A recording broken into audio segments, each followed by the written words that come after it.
দুনিয়া টাকার গোলাম নাটকের ১৯ নম্বর পর্বে যে হৃদয় বিদারক আর টান টান উত্তেজনায় মোড় তৈরি হলো তা দেখে সবার গায়ের পশম কাড়া হয়ে যাওয়ার মতো অবস্থা।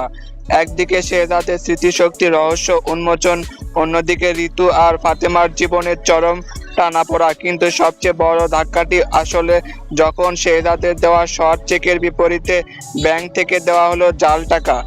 আর সেই ভুয়া টাকার অপমানে বিয়ের মণ্ডপ থেকে বিয়ে ভেঙে যাওয়ার পর শেহজাদের সেই বোনটি যখন আত্মহত্যা করলো, পুরো গল্পের গতিপথ যেন মুহূর্তের মধ্যে বদলে গেল।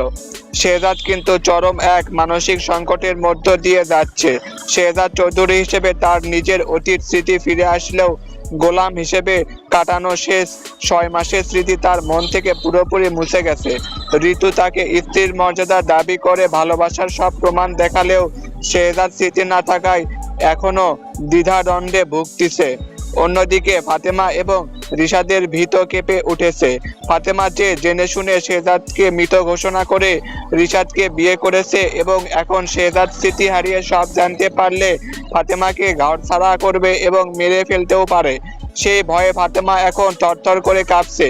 কিন্তু এই সব সমীকরণে ছাপিয়ে পর্বের শেষে আমরা দেখলাম শেহজাদের এক ভয়ঙ্কর আর রুদ্ধ মূর্তি, যেখানে বোনের মৃত্যুর বিচার চাইতে সে পিস্তল হাতে সততা ব্যাংকে তাণ্ডব শুরু করে দিয়েছে। তাহলে আগামী ২০ নম্বর পর্বে এবং ভবিষ্যতের পর্বগুলোতে ঠিক কী ঘটতে যাচ্ছে? সবচেয়ে আসল টুইস্ট লুকিয়ে আছে এই সত্যটা ব্যাংকের ভেতরেই।